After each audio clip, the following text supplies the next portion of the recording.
Katika uwanja wa Jamhuri Dodoma, ambapo ni majira ya saa 1:35 wakiwa wanaendelea na mazoezi yao katika uwanja wa Jamhuri, ambapo kwa siku ya kesho kikosi cha Azam FC kitakuwa mzigoni kuweza kumenyana dhidi ya kikosi cha Dodoma Jiji ambaye ni mwenyeji katika mchezo huo. Kama ambavyo unaona kocha wa viungo akiwa katika eneo lake na akiwa anaweka fiti zaidi wachezaji kwa ajili ya kuelekea mchezo wa siku ya kesho ambao utapigwa majira saa 1:15, tofauti na muda ambao ulikuwa umewekwa awali majira saa 1 kamili. Kwa hiyo kama ambavyo unaona baadhi ya wachezaji wenyewe wanaendelea kujiweka fiti, wanaendelea kujisuka kabisa kuhakikisha kwamba kwa siku ya kesho wanaenda kumkabili Dodoma Jiji na ikiwezekana kuweza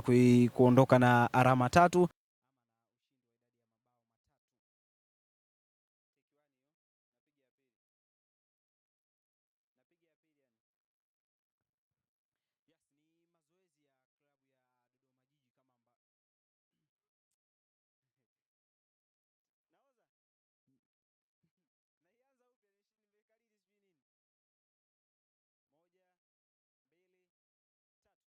Ni mazoezi ya mwisho ya klabu ya Azam FC ambayo wanafanya katika uwanja wa Jamhuri Dodoma, ambapo kwa siku ya leo Azam FC ana train kama mgeni kuhakikisha kwamba kwa siku ya kesho anakwenda kumkabili klabu ya Dodoma Jiji ambaye ni mwenyeji wa mchezo huo. Kama ambavyo unaona baadhi ya wachezaji wakiwa wanajiweka fiti zaidi kuhakikisha kwamba wananyoosha viungo vyao vya mwili kwa ajili ya kuhakikisha kwamba wanaingia vizuri katika mchezo wa siku ya kesho kuweza kumkabili Dodoma Jiji. Kama ambavyo unaona kocha wa viungo akiwa anawasuka wachezaji kwenye hapa na pale, anawaweka fiti zaidi kuhakikisha kwamba anaenda kumkabili Azam FC kwa siku ya kesho na ikiwezekana kuibuka na ushindi ama alama 3 kwa siku ya kesho. Mwalimu Florent Ibenge akiwa anasuka jeshi lake ama analiangalia jeshi lake.